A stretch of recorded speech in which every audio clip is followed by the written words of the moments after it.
He said he was just protecting me. We both knew that was a lie. I found out about the threat on a Tuesday morning, 3 days after Marcus arrived. I was coming downstairs for breakfast when I heard voices behind the closed door of Daniel's study. Low, serious voices. The kind that stop when you get too close.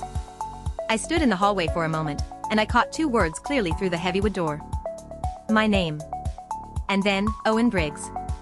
I did not know who Owen Briggs was. But the way Marcus said the name, flat and careful, the way you talk about something genuinely dangerous, made the hair on the back of my neck stand up.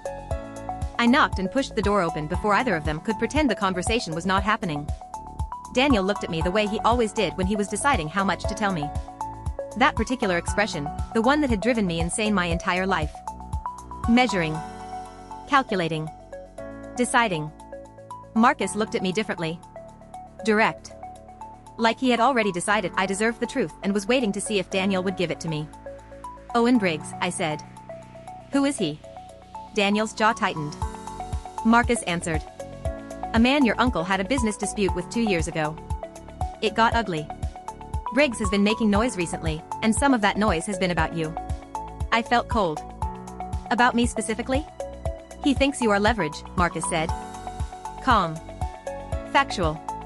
Like he was diffusing the information by delivering it without drama. He is wrong. But until we are sure of his intentions, I am staying. Daniel nodded like this had already been decided. Like I was a variable in a security equation rather than a person in the room. I wanted to argue. I wanted to say I was 22 years old and I did not need a bodyguard. But the look in Marcus's eyes stopped me. Not pity. Not condescension. Just honesty. Okay, I said. And that was how Marcus Cole became my shadow. Let me tell you what nobody tells you about being protected by someone you are desperately trying not to have feelings for. It is relentless. It is constant. It is an education in all the tiny ways a person can wreck you without ever meaning to. He drove me to work. I had a part-time position at a design studio downtown, 3 days a week, and suddenly Marcus was in the car with me every morning, quiet and alert, eyes moving over the street in that way he had. Professional. Focused. Except sometimes he would say something low and dry under his breath about the traffic, or the terrible playlist I was playing, and I would laugh before I could stop myself. And he would not smile exactly, but something in his face would ease, and I would have to look out the window. He was in the kitchen every morning before me. I do not know when he slept. He drank black coffee and read the news on his phone and somehow always had a second mug ready by the time I came downstairs. He never made a thing of it. It was just there. On Thursday evening I was working late on a project at the dining room table, papers spread everywhere, laptop open, completely absorbed. I did not hear him come in.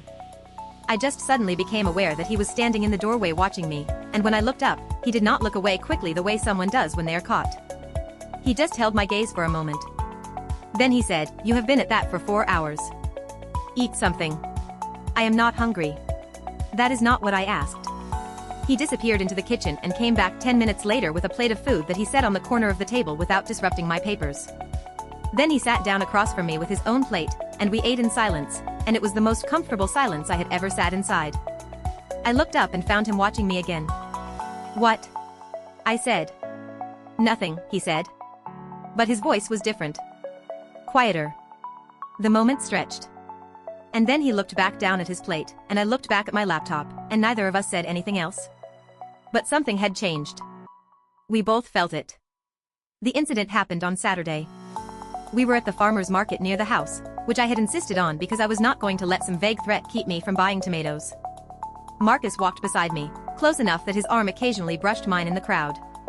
I saw the man before Marcus did. Or I thought I did. He was watching me from across the stalls, sandy-haired, pale-eyed, with a pleasant expression that did not reach his eyes at all. I stopped walking. Marcus stopped half a second later and turned to look at me. Then he followed my gaze. His entire body changed. Not dramatically. Not visibly to anyone watching. But I was standing right next to him, and I felt it. Every muscle going from relaxed to ready in a single breath. His hand came to the small of my back. Not grabbing. Not pulling. Just there. Warm and steady and absolutely certain. "Keep walking," he said quietly. "Don't look at him again." I kept walking.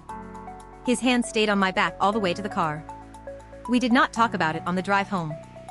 But when we got back and I was standing in the kitchen trying to stop my hands from shaking, he came and stood near me, not touching, just present, and said, "You did well." I was scared, I admitted. "I know," he said. "You did well anyway." I looked up at him. He was close. Closer than he usually let himself get. And for one long, suspended moment, neither of us moved. His jaw tightened. He stepped back. Put distance between us deliberately, the way you move away from something you know is dangerous. And I thought, he feels it too. I called Priya that night and told her everything. "Lily," she said, in that voice she uses when she is trying to be the responsible one. "You know this is complicated." "I know.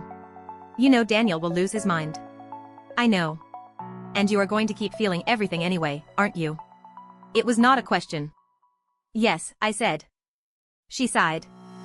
"Okay. Tell me everything." He felt it too. I was certain of it. What I was not certain of was what would happen when Daniel figured it out. And Daniel, I was about to learn, noticed everything. Stay tuned for the next part.